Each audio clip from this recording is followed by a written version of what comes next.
of what has been an incredible 3+ days. I hope you've all enjoyed it, but still loads more lessons to learn. We have a fantastic panel here today. A huge welcome to everybody in the room and a big welcome to everybody online as well. I hope you can all hear us. Everything's going well, I think.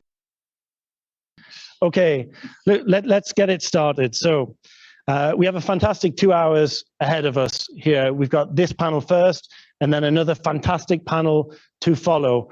I'm delighted that this panel will tackle the topic of accessibility and how to reach a wider audience. I know this is something that we're all hugely passionate about. I'm sure everybody here is a total champion of this in their work. Make sure that we share with you the expertise, the tips, the tricks, and perhaps some of the challenges that the panelists have faced so that we can empower you to go back to your businesses, to your employers, and be able to put in practice some of those things that you hear today. So I have really a distinguished panel.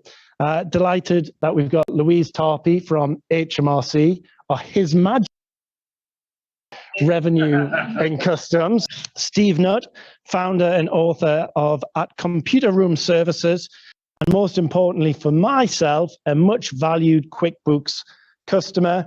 And we have Kay Allen OBE, a business coach and a strategic advisor to Purple Space. Online as well, we have Robin Christopherson OBE, who I'm sure many of you know as head of inclusion at AbilityNet. Just before we jump into it, I'm Rob Burlison, Director of Corporate Affairs here at Intuit.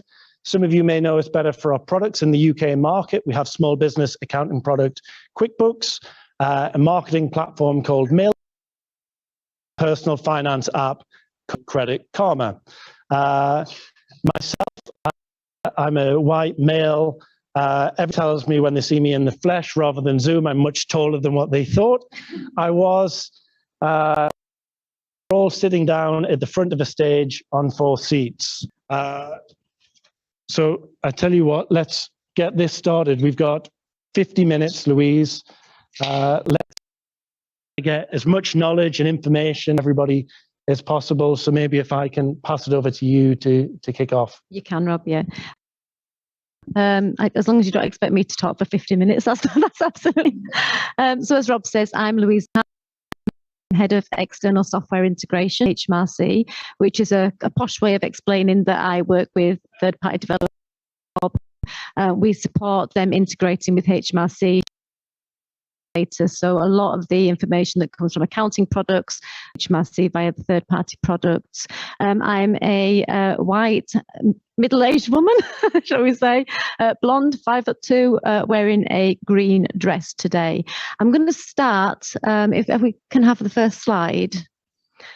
I'm going to start by sort of explaining some of the lessons that we've learned from HMRC's perspective in terms of reaching that wider audience. We have approximately 31 million income taxpayers in the UK. HMRC also pays out tax credits, so we probably deal with a lot more than 31 million people on a day-to-day basis. We delivered something called Making Tax Digital for VAT. Approximately 2-3 years ago now. We're still in delivery. It's about to come to an end. We learned a huge amount from that particular process. Assumed that third-party developers would understand what we meant when we asked them to build their products accessibly. We've got something called the Terms of Use that all developers have to sign up to, and in there it asks that all third-party products are Web Content Accessibility Guidance AA rated, so WCAG AA rated, and that's basically it's a tick box exercise. So we expected that developers would know what we meant by that. And what we actually found, the huge number of developers MTD for VAT products, more than for any other tax regimes. We started off with 100 products in the predecessor. We've now got over 1,000 products in the MTD for VAT space. 500 of those are commercial products that you will be able to find on a gov.uk page. That's the good news. The bad news is when we went live, we only had 12 products that were actually accessible.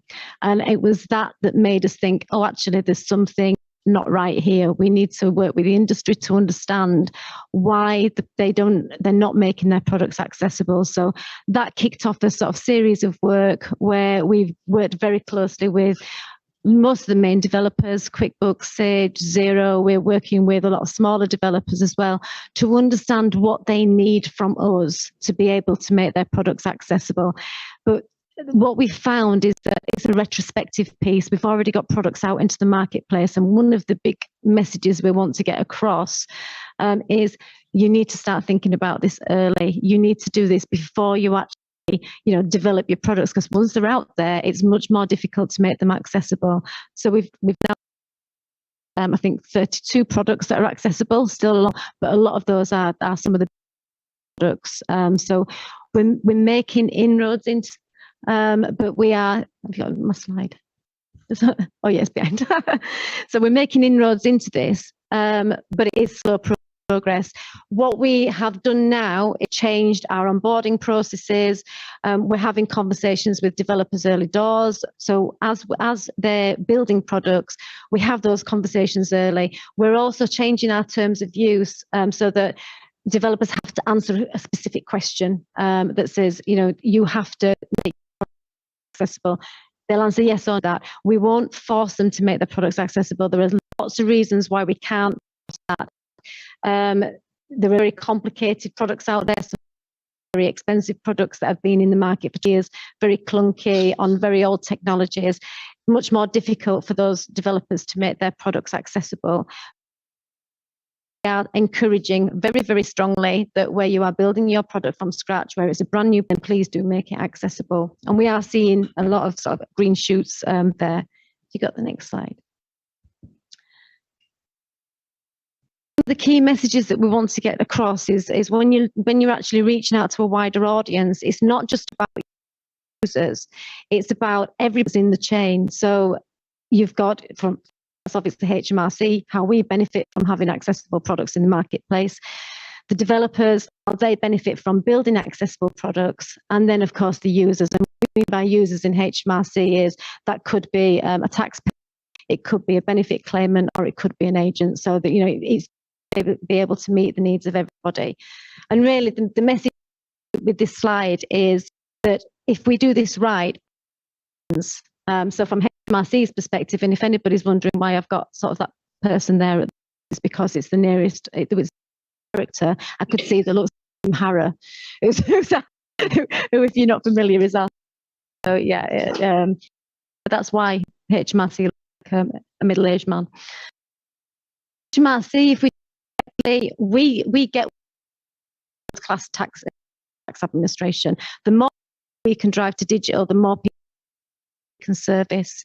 We want people queued up on calls. We want people to have easy access to tax. We want tax to become second nature. We don't want people to think about or worry about tax. So the more we embed those into tax software, the more this becomes just something that they do along with doing their accounts. Enables equal opportunities for all. It enables businesses to innovate.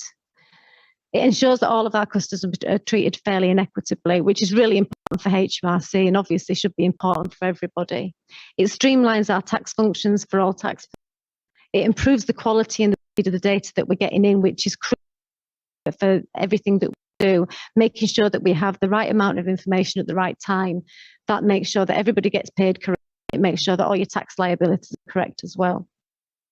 And it reduces the need for us to spend money on tax-funded solutions as well.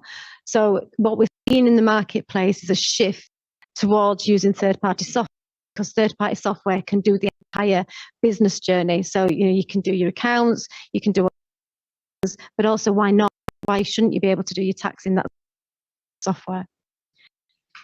And then as the developer, you gain, one of the things that we've really tried to do this to the developers in terms, we've previously sort of gone out there and said, you've got your business, commercial business case, a legal reason to do this, you've got an ethical reason to do this. But actually, it's about your users and how your users can benefit from it. It really is, when you start looking at it, it's something of a no-brainer, really, when you start looking at it. Because by being an accessible product, you're building something to the broadest demographic possible, and it will grow with users. So most people don't start on disability. Most people have disability while they are working, during working age. My eyes are going.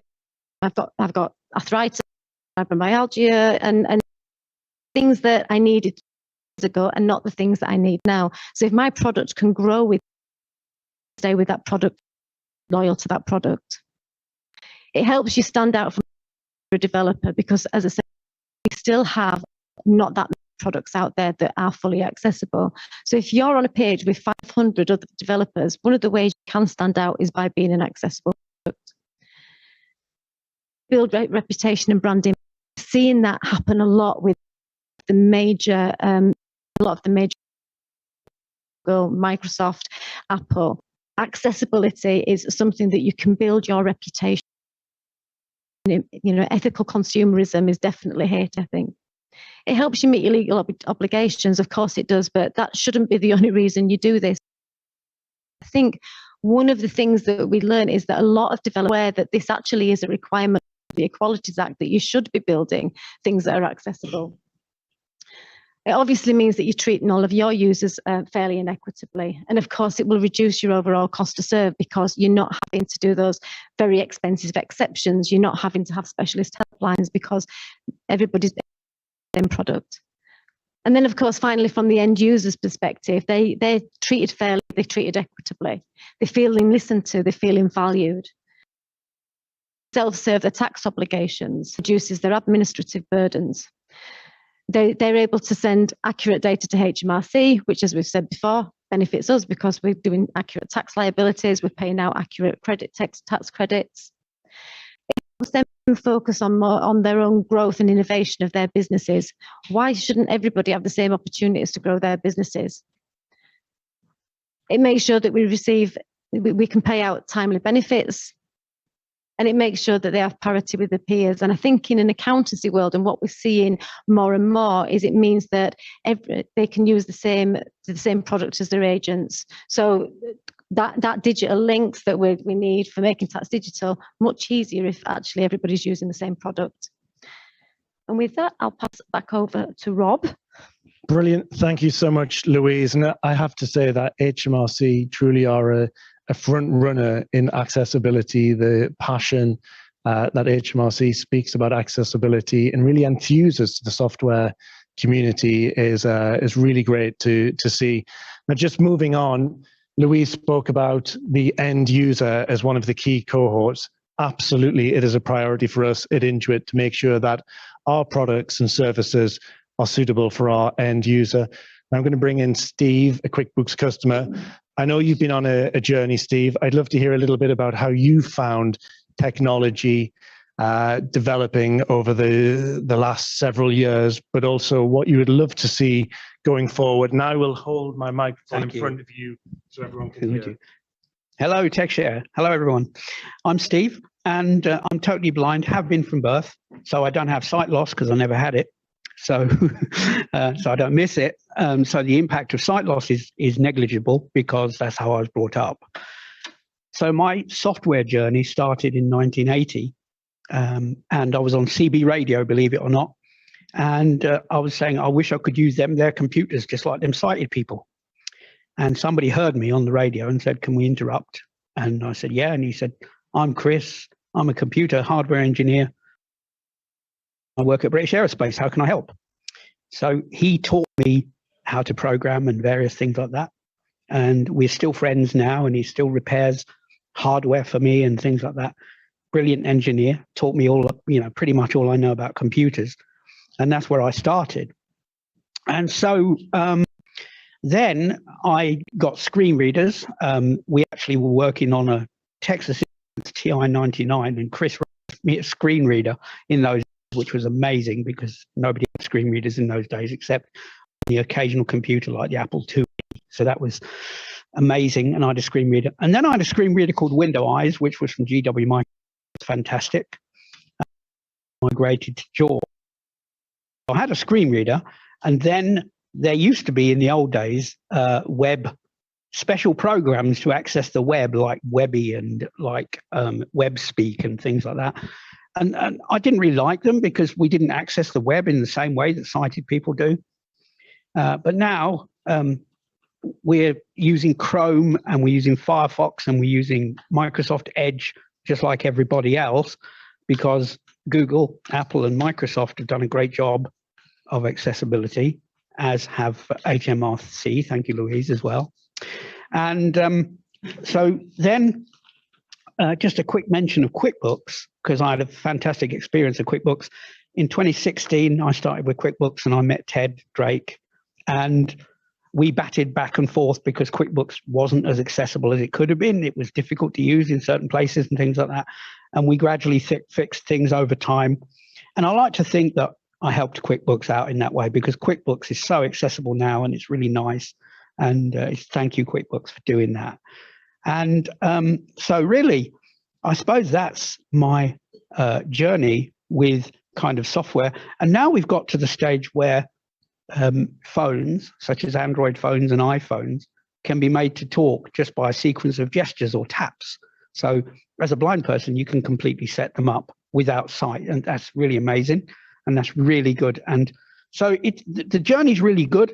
There are areas where it could be improved. And the one thing I would, like to see is more engagement from people who work on this accessibility with the users. So that's to say a place to reach out, where companies can reach out and, say, look, this isn't so accessible, rather than going to the generic contact us bit on the website. So, but that's my only beef, and it is a minor beef, but I think generally things are good and I'm really happy with the way things are going. I hope things will carry on going the same way. And just thank you to all that work on accessibility. Thank you, Ted. Thank you, Louise. Thank you, everybody that does that job. And please keep engaging with us, and we'll help you as well to help us. Brilliant. Thank you so much, Steve. And I think Steve touched on a really important point, that actually one of the ways which we at Intuit can really improve our product is by listening to our customers. They are the ones using our products day in, day out. So their feedback is critical. So I know on behalf of everyone at Intuit, Steve, we are hugely grateful every time you reach out and let us know areas of opportunities, I think we would call it in the business. Now, moving on to Kay. Kay, I know you've worked with a lot of companies, hugely passionate about making sure that products are accessible and open to all.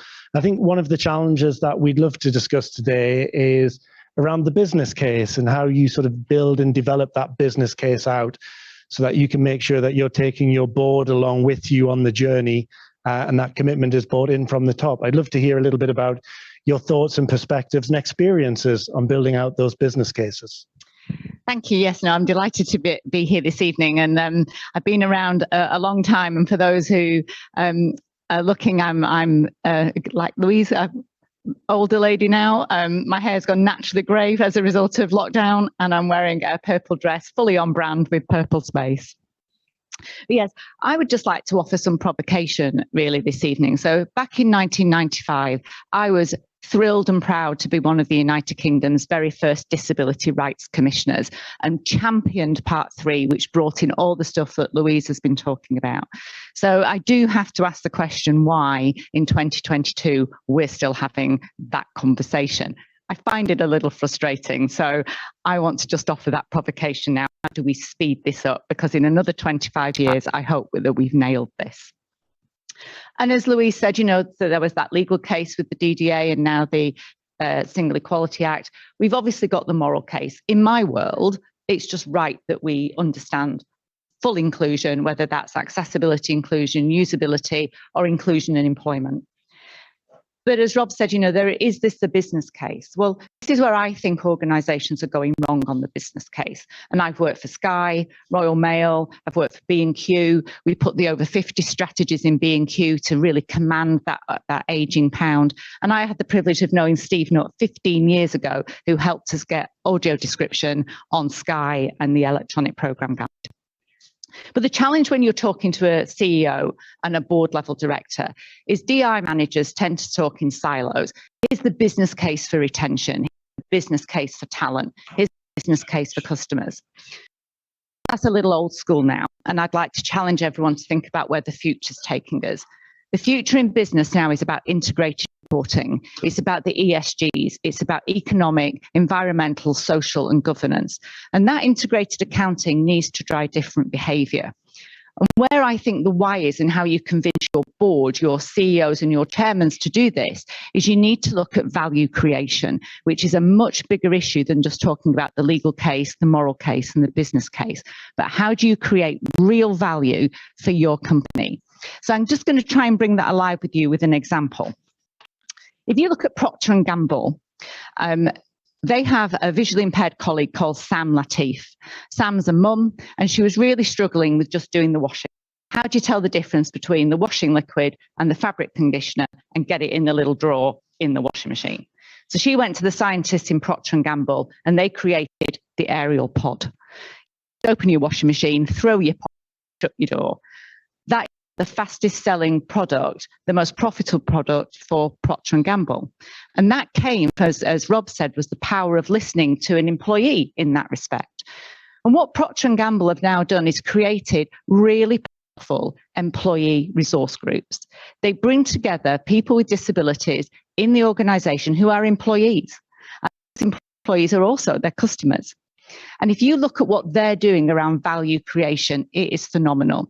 If you look at Procter & Gamble's latest advert on television for Pantene hair, for shampoo, they've got a brilliant woman called Lucy Edwards. She's visually impaired and she's a fantastic journalist. She's a TikTok influencer and she's done a fantastic advert saying why she wants her hair to feel great. But at the end of the advert, that's for a product, they also talk about their passion for employing people with visual impairments. What Procter & Gamble are now being really clear is connecting the value creation of the employee value proposition with the customer brand reputation to drive product sales. And if you look at that story, Procter & Gamble were tanking on sales. Pantene had lost out market share. It was being overtaken by Burlison and loads of other shampoos. By bringing in social inclusion and driving that advert, they rocketed their sales and is now once again the world's brand.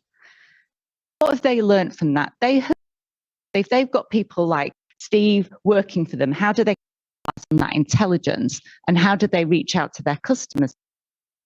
How do you build that brand, that value creation? And what D&I managers are not good at is presenting a powerful case as to why you should do this. So my challenge to businesses, you shouldn't just look for a generic, well, there are 15 billion disabled people in the world, therefore 10% of that is your customer base. You have to get more intelligent at this now, and you have to create your own value creation story. So let's take Intuit, the fabulous sponsor for AbilityTech.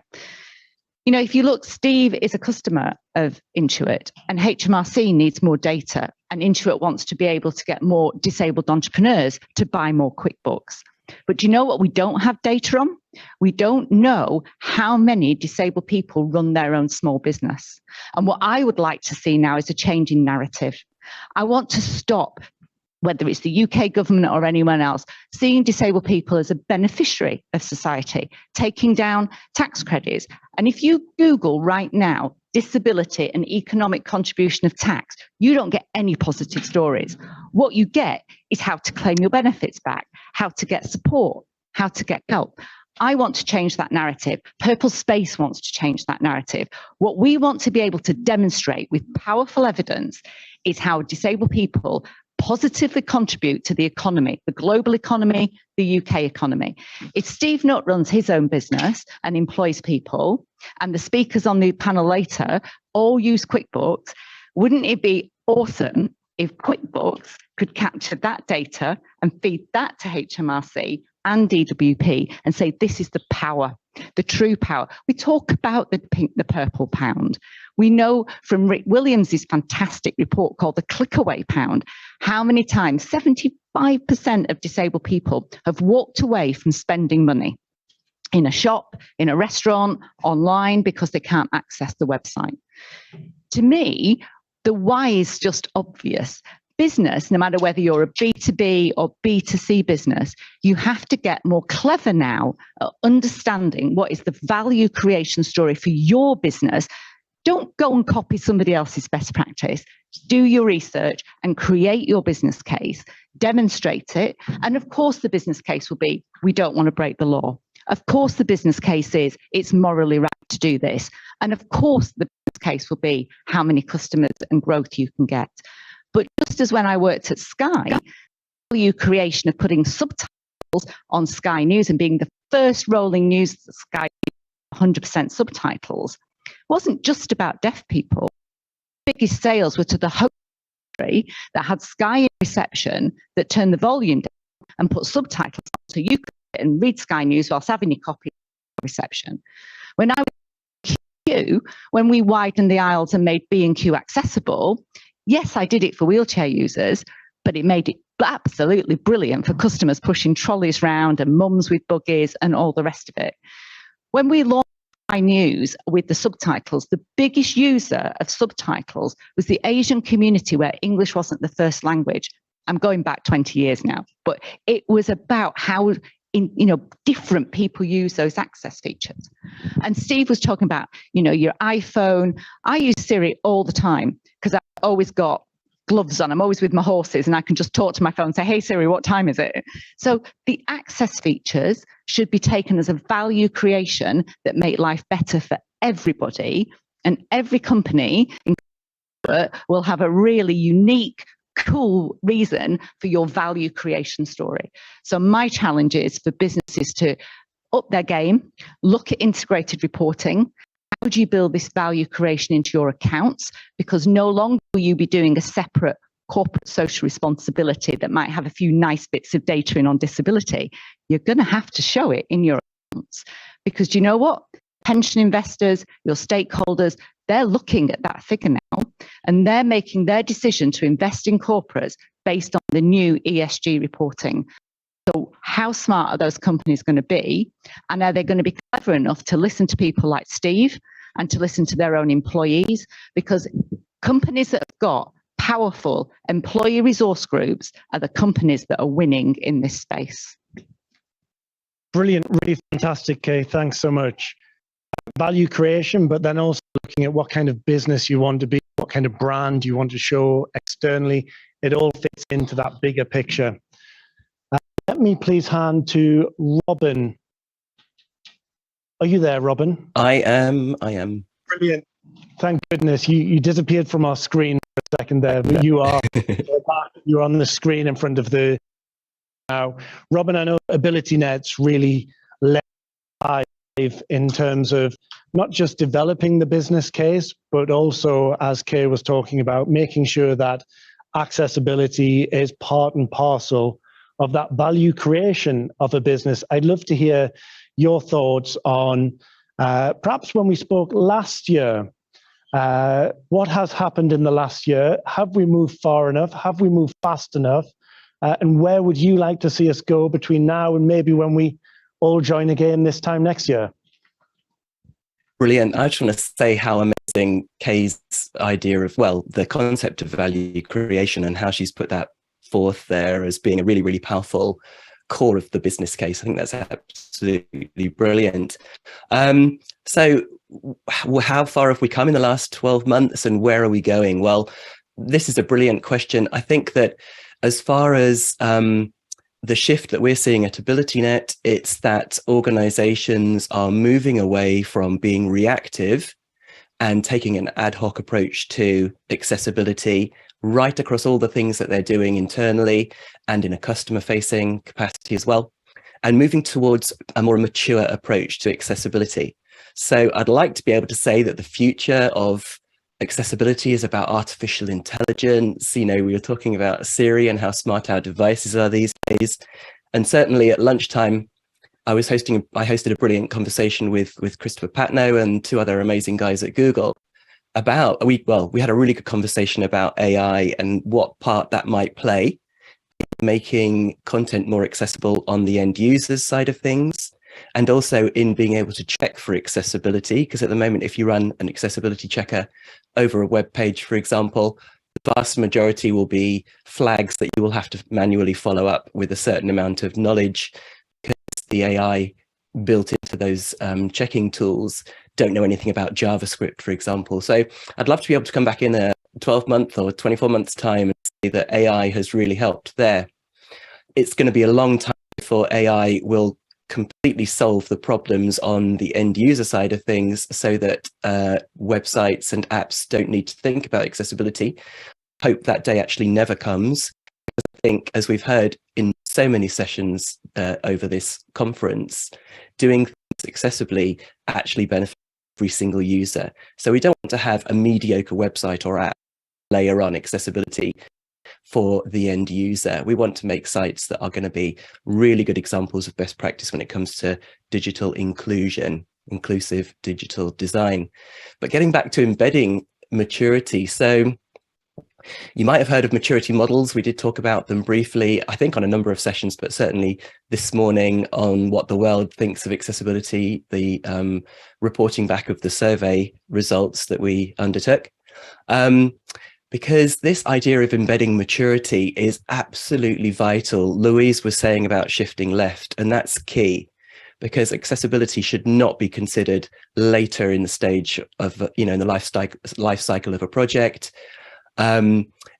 If it's bolted on, then when push comes to shove, it can be dropped off, and then you end up going live with a product that's inaccessible. So shifting left is a thing. It's been mentioned on several sessions over this conference, and it really is about looking at all your processes and practices and seeing where there are gaps and how to improve them. So AbilityNet have a digital accessibility maturity model, DAM, and there are other models out there. Ours is one that you can free download and self-serve, or you can get us to help you through the process. But the DAM process is really, really powerful. So it looks at 5 different areas, 5 dimensions, as we call them.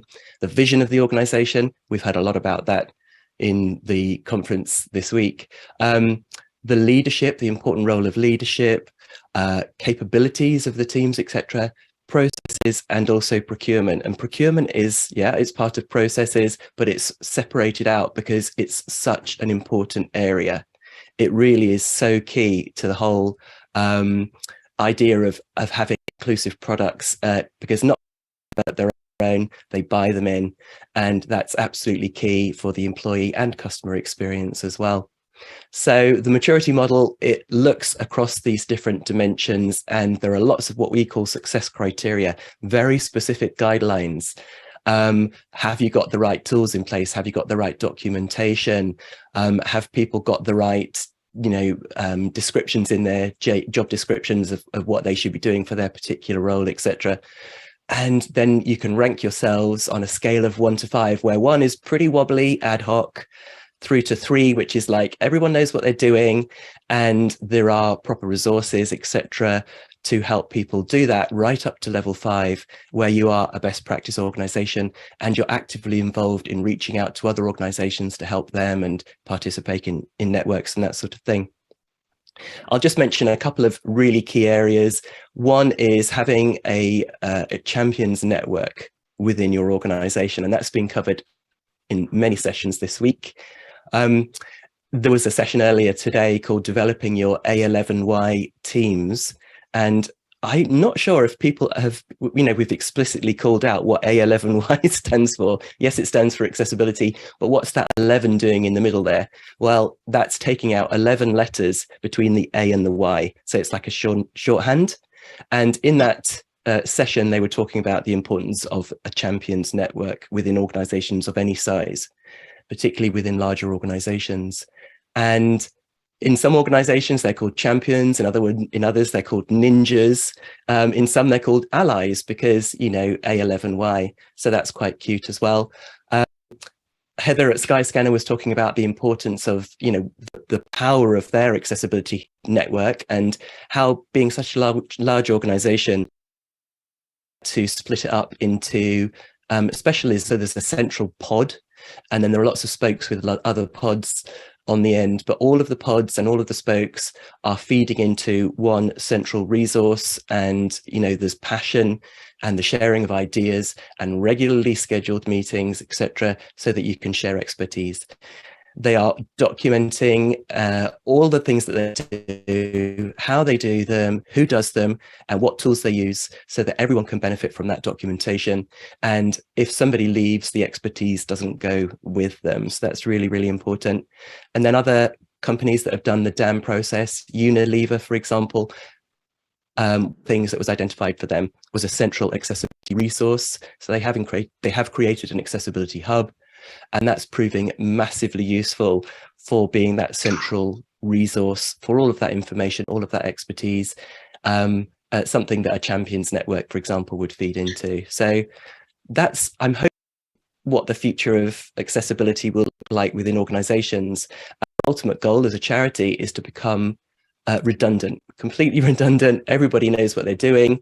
Things are done, products and projects are born accessible, as the brilliant Larry Goldberg of Verizon Media likes to say. And, shift left is definitely the key takeaway from the conference, I think, anyway, to make sure that we don't take a sticking plaster approach. The value that inclusive design creates, as Kay said, is absolutely key, and leverage your diverse employees and amazingly generous feedback from customers like Steve as well.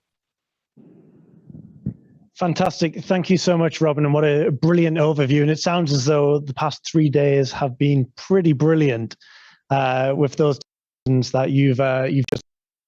And look, now is the time to open it up both to the room and online. For those of you that are online, there will be a Slido option on your page. Please do enter your questions into Slido, and we have a team looking after them as they come through. Maybe if I can just kick off before I open it up to the room and just turn to you, Louise, with a question. Now, I know we mentioned that HMRC really is a leader. I actually think to Whitehall and across as well. Have you been able to share your experiences with other departments? And I guess as we move towards more of a world where governments are delivering services or have a greater interface, digital interface with customers, taxpayers, what experiences are you sharing across government? That's a very good question. Yeah, I think we've been very focused at the moment on looking at those, working with the developers, focusing on the developers, but we're part of this government. We've got a government forum where we share our best practice, they share their best practice. And I still think we've got a long way to go in bringing it all together, if I'm perfectly honest about it, because at the moment we still very much produce our material as HMRC or as DWP or as the Ministry of Justice. I think there's a huge amount of scope to sort of take that best practice and make it government best practice going forward. And we've just produced a guide for the developers that we're going to make available in our developer hub. We've actually used best practice from across government rather than reinvent the wheel. DWP have done a really fantastic accessibility manual, for example. So there's no point in us then creating an accessibility manual. So we feed into that. But I think to rebadge it as government would definitely drive it forward quicker. But I think one of the really big things that has changed in the last year that's worth mentioning is that all of government's IT roles are underpinned by something called DDAT, which is the Digital Data and Technology Professions. And in the last 12 months, there's an accessibility specialist role that is now a DDAT role. What that does is it gives more kudos to that role. It makes it a profession. It means that we've got a clear definition of what an accessibility specialist is. It means that there's a career path. It means that we can get investment in. There's specific training that those people can go on. I understand the people that worked on that did work with private sector as well to get those definitions right, because we want that to cross over into private sector. And we've certainly seen that with other DDAT roles where we've sort on gov.uk, but then those roles have become regular roles in private sector. So what that hopefully does is mean that we've turned this into a profession now, and it will make talent acquisition much easier in the future. Brilliant. Fantastic, Louise. Thank you so much. I'd love to open it up to the audience in the room. If anybody has a, please raise your, we will have a roving mic. Let me just get a roving mic over to the, do you mind? as well. If you can just say your name, identify yourself, and if somebody specifically would like to answer your question, call it out. Okay, lovely. Thank you. Yeah, so my name's Si. I'm a white male wearing a hat, quite underdressed, I think, for the room. Yeah, so my question is, it's really to the whole panel. So I know that, you know, when you're putting out websites and things, like overlays can get a, you know, they've kind of got a bit of a bad rep with certain things. But my question is, like, we've just put out our new site and we've really worked hard to try and follow all of the guidelines and, you know, get as high a rating as we can in terms of the accessibility. Then is there anything against kind of using an overlay after that fact to add the additional functionality that can come with it, you know, different languages and things like this and things that you're able to spit out? So rather than using it as a solve, to use it as a kind of additional layer of accessibility, what's kind of people's thoughts on that, really? Brilliant. Thank you so much, Si. I thought you might want to come in, Steve, given this is your line of business. Over to you. Si, I'm going to tell you now, I hate overlays. The reason I hate overlays is they don't work the same as they work for a sighted person. So when you're interacting with a sighted person and you say, I can't find that link, and they tell you hearing on the screen, I can't see it. Right. You know, so because the way, just to explain to people that when you're browsing a website, you're using what's called a virtual cursor on the screen reader. And a sighted person can't always see what the screen reads. And I hate that. Debbie and I have a lot of frustration with that. I'm somewhere else on the screen, and Debbie, who's in the back of the room there, she can't see what I'm hearing. And that's really frustrating. So please, unless you really have to, overlay, make it as like the sighted experience as possible. Fantastic. Thank you. And I know Robin as well, AbilityNet, have done quite a bit of work on internet pages. So over to you. Yeah, I mean, how far do you go? Obviously, you want to be compliant. So to the WCAG guidelines, for example, when we're talking about web. But then do you go further? Do you put a style switcher? You know, do you have alternative viewing themes for people, you know, who with dyslexia, for example, or low vision? You absolutely could do that, you know, if you wanted to, but certainly you should make sure that you code your pages such that they query the system settings and reflect the user's preferences when it comes to color and text size and that sort of thing. There was a brilliant session on that earlier today. Some plugins that Steve is talking about are absolutely awful, and they are missold as a silver bullet for accessibility. And they really, I mean, I could name names, but you absolutely want to avoid those at all costs. Others can really add value. So Recite Me, for example, or Browse Aloud, that add significant functionality that as yet browsers don't build in. And unless a screen reader user like myself and Steve are forced to use those because they're on by default, for example, or we accidentally, you know, we're encouraged to press a hotkey for accessibility and it's imposing something that actually degrades the experience for us, then we can just ignore them. So, you know, those ones aren't hindering our accessibility experience and they're really benefiting others as well.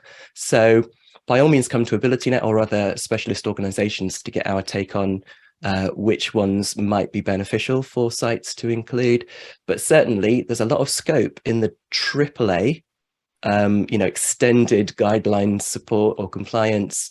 Those priority 3 checkpoints go a long way to helping further improve the experience of people with a range of disabilities.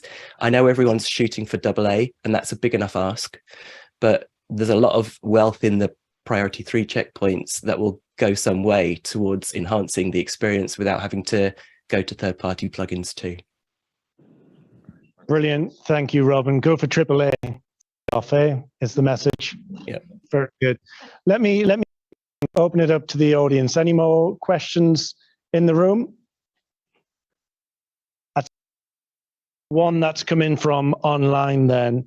Probably addressed to UK. It's talking about value creation, and particularly about perhaps some of the barriers you may see in businesses.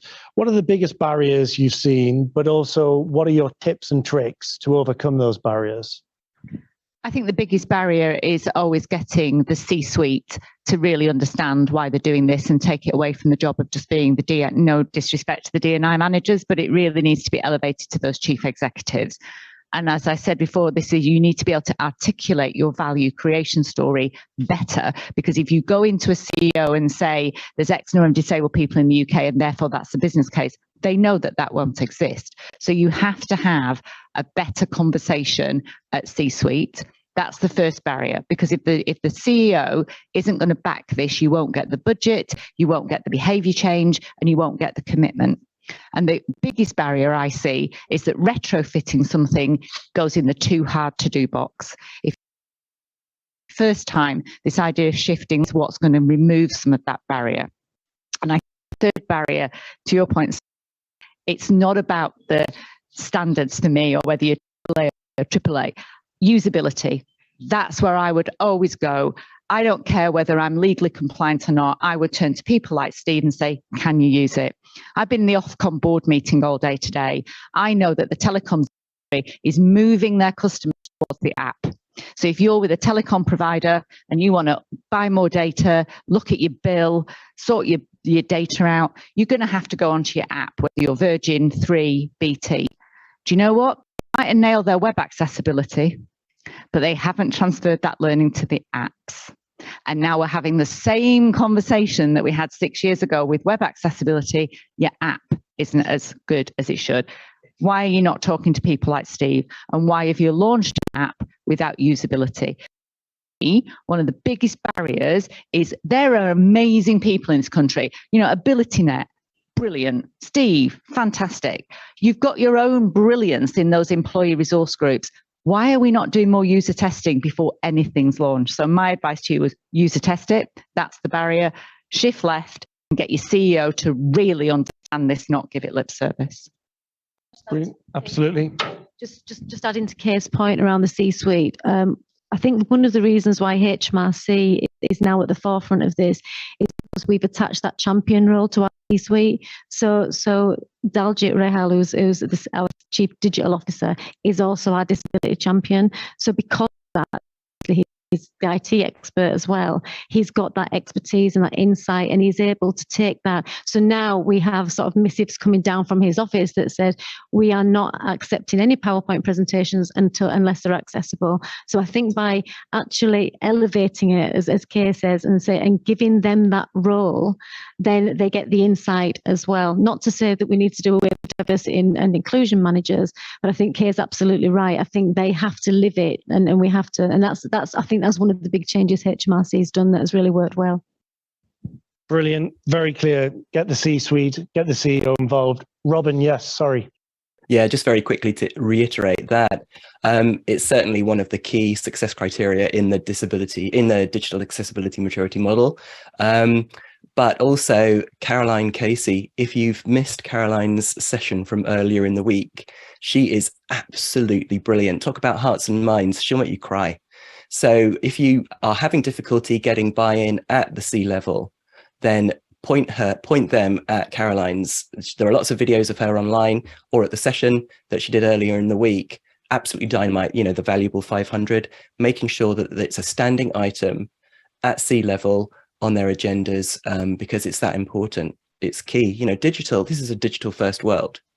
And we're getting the message about websites, but we've forgotten about apps. You know, these are absolutely basic things.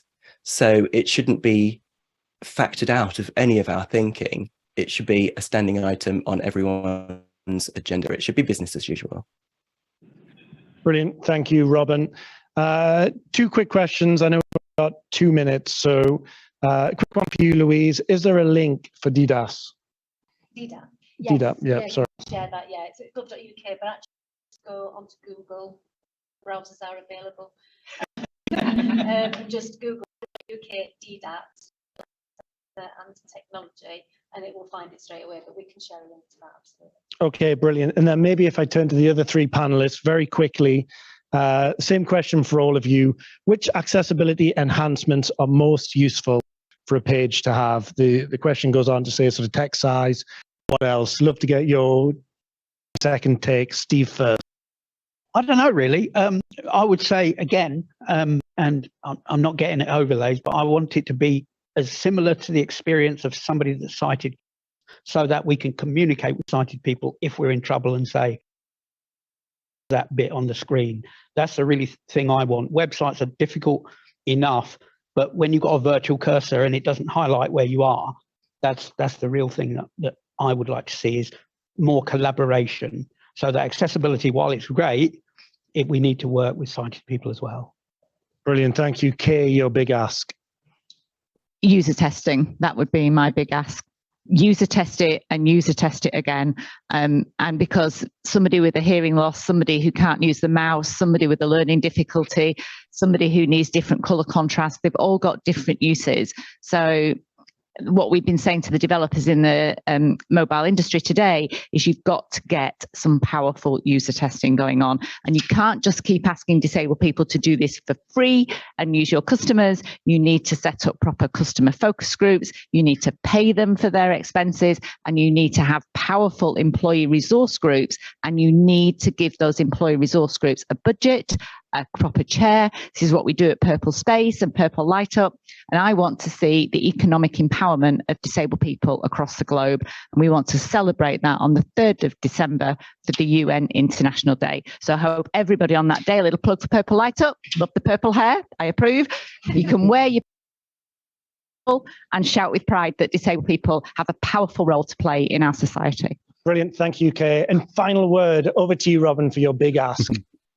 Well, if we're talking personally here, then yeah, as a blind person, like Steve was saying, the internet is incredibly frustrating to us. It's so far away from what sighted people, for example, certainly what the young Cody developers who have created the websites and apps experience. I would like them to use 2 keys on their keyboard for every single page that they create: the tab key and the spacebar. Tab through the links and the controls, the buttons on your website, and make sure that you can always spot where it's going, and that it doesn't jump over bits of functionality, JavaScript scripted links and things that aren't keyboard accessible. And with each one that you land on, can you activate it with the spacebar? That sounds so basic, but there are so many things that are either completely invisible to us using our keyboards, or that are inoperative with those keystrokes. So there are lots of other fancy keystrokes that Steve and I could regale you with to quickly get around on a web page. But if you can't interact with those basic elements, then we're left out of the party. Non-digital people, and we're back in the dark ages. So yeah, please think about us as well. Heading structure as well. H. Heading structures. Put good heading structures on your website, because blind people can hit H to go forward by heading and shift H to go backwards. I love that one as well. So you get past all the navigation links and just go bang. Brilliant. Great, simple tips there. Incredibly, that is an hour up.